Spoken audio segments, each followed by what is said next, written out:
Тақсай ханшайымның тарихы өткен ғасырдың 60 жылдардың соңынан бастау алады. Көктемгі егістік жұмыстары кезінде Далматов есімді батыс қазақстандық азамат трактордың табанының астынан табылған біздің заманымызға дейінгі 6-4 ғасырлардың құнды жәдігері алтынмен жиектелген күміс ритон мен тістері алтындатылған тарақты өлкетану музейіне тапсырады. 2010 жылы ғалым атақты Зайнолла Самашұлы Самашев музей қорымен жұмыс жасау үшін арнайы келеді. Бұл уақытта археолог Лукпанова Яна да оған қолқабыс етіп, жанында бірге жүреді.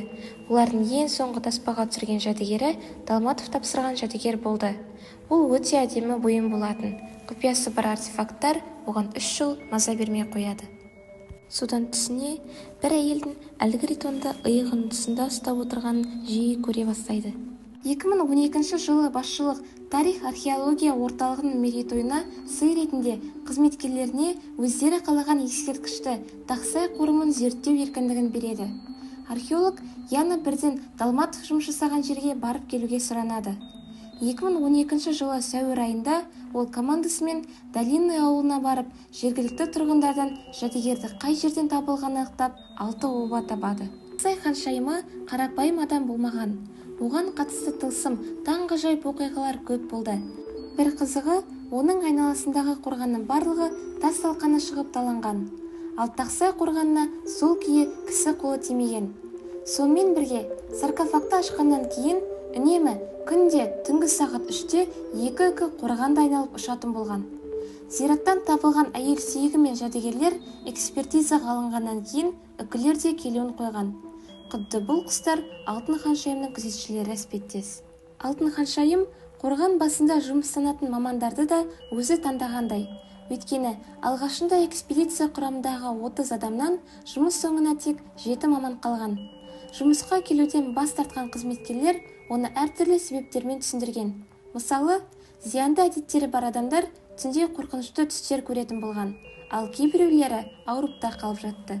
Археологтар Тақсай обалар кешенінен сарматтардан қалған құнды жәдігерлерді анықтайды. Қазба жұмыстары кезінде 6-шы қорғаннан ерекше қабірге тап болады.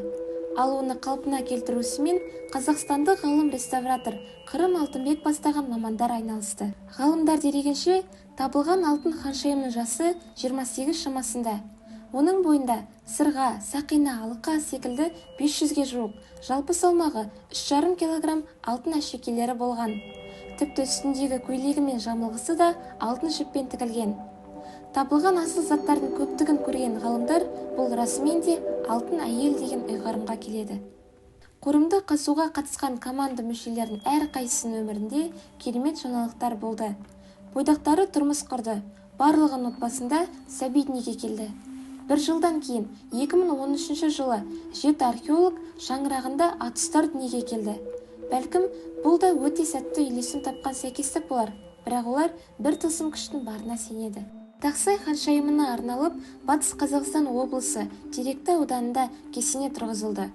Оның балгерлік қасиеті туралы облыс сыртына да таралыпты.